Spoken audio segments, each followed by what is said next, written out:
आज उसने ऑफिस से छुट्टी की थी, यूनिवर्सिटी से सीधा घर ही लौटा था। जब वो अपने कमरे में पहुंचा तो टेबल पर मसनूई फूलों के साथ एक कार्ड पड़ा हुआ था। उसने कार्ड उठाकर देखा तो बेख्तियार मुस्कुरा दिया। फरवा को उसका दिया गया गिफ्ट पसंद आया था और उसने फूलों और कार्ड के जरिए थैंक यू बोला था। गिफ्ट देने के बाद से अब तक उन दोनों का सामना नहीं हो पाया था। फरवा ने बड़े खुलूस से उसका तोहफा वसूल किया था और साथ में कहा था, मेरी एंगेजमेंट का गिफ्ट तो तुमने मुझे दे दिया, लेकिन एंगेजमेंट पार्टी अटेंड नहीं की, इसका मुझे अफसोस रहेगा। और वो बस मुस्कुराकर इतना ही कह पाया कि नई नई जॉब थी, इसलिए मसरूफियत के बायस वक्त नहीं निकाल पाया, वरना मेरी तो पूरी कोशिश थी कि ये फंक्शन अटेंड करूं। और वो उसे बताता भी क्या कि मुझ में हौसला नहीं था तुम्हें किसी और की होते हुए देखने का, या फिर ये कि मैंने वो शाम अहमर के घर बिताई थी। पहले भी वो कई बार बाल बाल बचा था अपने दिली जज्बात फरवा पर आश्कार होने से। उस रोज जब फरवा 3 बजे घर लौटी थी तो वो लॉन में ही सोया हुआ था। गेट के बाहर गाड़ी रुकने की आवाज पर अचानक उसकी आंख खुली तो ये देखकर हैरान रह गया कि सोते में उसके ऊपर कोई उसकी शाल डाल गया था।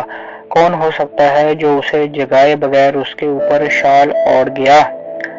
वो चहलकदमी के दौरान यही सोच रहा था कि फरवा वहां आ गई थी।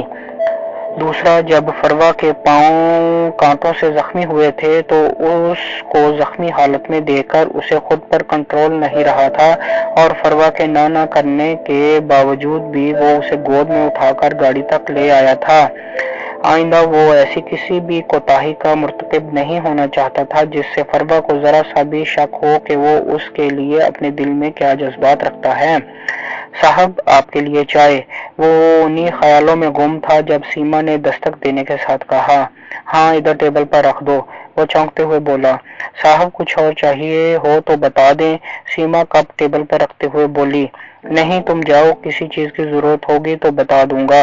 वो कार्ड और फूलों को अलमारी में रखते हुए बोला, जी अच्छा। सीमा कहती हुई बाहर निकल गई, जबकि वो टॉवल उठाकर नहाने के लिए वॉशरूम में घुस गया। नहाने के बाद वो नीचे आ गया। आज उसका इरादा आमना आंटी के साथ लंच करने का था। उसकी ख्वाहिश जानकर आमना बेगम दिली तौर पर मुस्कुराई थीं।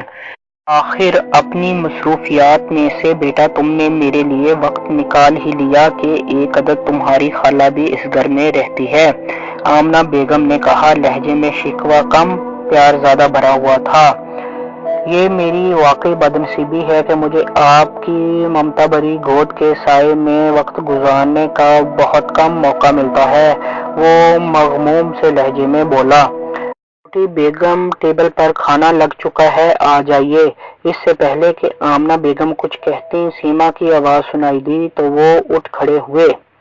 बड़ी अच्छी बच्ची है, घर की तमाम जिम्मेदारी आते ही संभाल ली है, सारा दिन भाग भाग कर हलकान हो जाती है मगर किसी और को काम को हाथ लगाने नहीं देती, आमना बेगम ने खाने के दौरान कहा।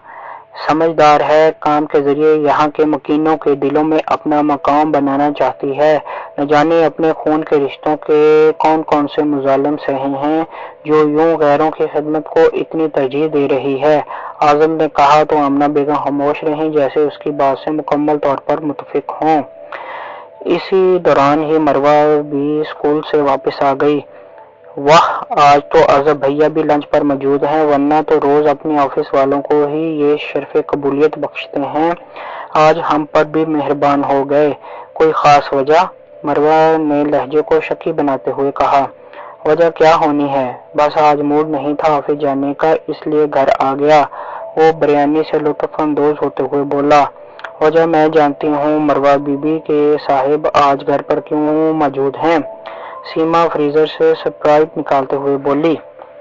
बताओ तो भला क्यों, मरवा ने इश्तियाक भरे लहजे में पूछा। वो इसलिए कि आज बड़ी बेगम साहिबा घर पर मौजूद नहीं है, अपनी बहन की तरफ गई हुई हैं और आजब साहिब को ये बात कल ड्राइवर से मालूम पड़ गई थी, इसलिए वो आज घर पर मौजूद हैं।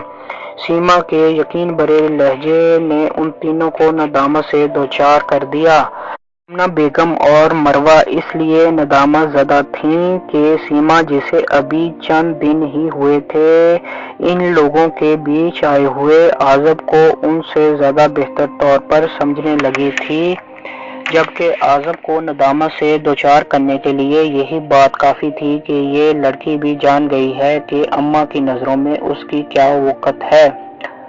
اچھا چھوڑیں ان باتوں کو، بھیا کل ہمارے اسکول میں سالانہ تقسیم انعامات کی تقریب ہے اور میں اپنا وننگ پرائز آپ کے ہی ہاتھوں سے لوں گی، اس لیے آپ کو کل لازمی چلنا ہوگا میرے ساتھ۔ مروہ نے جھٹ سے گفتگو کا موضوع چینج کرتے ہوئے کہا، ہاں اعزب بیٹا، کل تم اور فروہ اس کے ساتھ چلی جانا، مجھے ناظمہ کے ساتھ ہاسپٹل میں ان کے شوگر کے ٹیسٹ کروانے جانا ہے۔ آمنہ بیگم نے اپنی بیٹی کی طرف دیکھتے ہوئے معذرت بھرے لہجے میں کہا، مما یہ کیا بات ہوئی، اس بار بھیا ساتھ جا رہے ہیں تو آپ انکار کر رہی ہیں؟ مروہ ناراض سے لہجے میں بولی، گڑیا سمجھا کرو، اگر میں تمہاری تائی ماں کے ساتھ نہ گئی تو وہ برا مان جائیں گی، اور تم تو میری پیاری اور سمجھدار بیٹی ہو جو اپنی مما کی اس مجبوری کو سمجھتی ہو۔ آمنہ بیگم بیٹی کا گال تھپ تھپاتے ہوئے بولی، اوکے مما، جیسے آپ مناسب سمجھیں، میں ذرا چینج کر لوں پھر بعد میں کھانا کھاؤں گی۔ مروہ نے اپنے کمرے کی جانب بڑھتے ہوئے کہا، جیسے تمہاری مرضی بیٹا، آمنہ بیگم نے کہا اور کھانے کی ٹیبل سے اٹھ کھڑی ہوئیں۔ کچھ دیر بعد اعزب بھی اپنے کمرے میں پڑا اونگ رہا تھا۔ بے بس، بے قصور لاچار شہزادی ظالم دیو کی قید میں ہے۔ دیو اور اس کے پہرے دار جن شہزادی پر بہت ظلم کرتے ہیں، اسے قید خانے سے تھوڑی دیر کے لیے باہر نکلنے کی اجازت نہیں دیتے، اسے باسی کھانا کھانے کو ملتا ہے، وہ پڑھ رہی ہوتی ہے تو روشنی گل کر دیتے ہیں، اسے کئی مہینوں بعد پہننے کو نئے کپڑے دیتے ہیں۔ پھر ایک شہزادہ گھومتا ہوا اس قید خانے کی طرف آ نکلتا ہے، وہ شہزادی کو دیو اور اس کے پہرے دار جنوں کے چنگل سے نکال کر اسے اپنے ساتھ اپنے ملک میں لے جاتا ہے۔ سیما یہ خواب بچپن سے دیکھ رہی تھی، مگر آج تک وہ شہزادے کا چہرہ نہیں دیکھ پائی تھی۔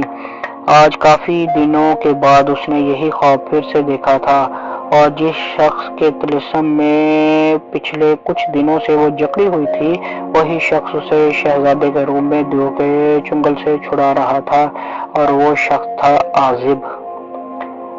سیما کے حواس پر وہ اس وقت سے حکمرانی کر رہا تھا جب اس نے فضل چاچا کے کمزور سے وجود کے پیچھے سہمی ہوئی سیما کو اپنے توانا وجود کی ڈھال فراہم کی تھی، اور کوٹھی میں آنے کے بعد سے سیما اس کی ہر ضرورت کو پورا کرنا اپنا فرض خیال کرتی تھی۔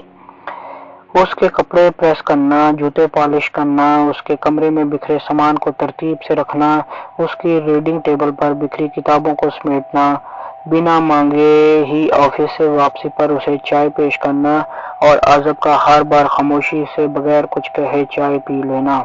سیما اس کے کمرے کی صفائی ہمیشہ اس کی غیر موجودگی میں کرتی تھی، اور اپنی دلی خواہش کے باوجود بھی اعزب کے سامنے بہت کم آتی تھی، اس لیے اعزب بے خبر تھا کہ اس کی زندگی کو آسائشوں سے کون بھر رہا ہے۔ ویسے اس کا اندازہ تھا کہ علیزہ ملازموں کے ذریعے یہ سب کچھ کروا رہی ہے، اور سیما اپنے جذبات بڑی مہارت سے چھپائے ہوئے تھی۔ وہ جانتی تھی کہ اس کا دل جو چاہتا ہے وہ ہونا ناممکن ہے، مگر پھر بھی وہ خود کو اس راہ پر چلنے سے باز نہیں رکھ پا رہی تھی۔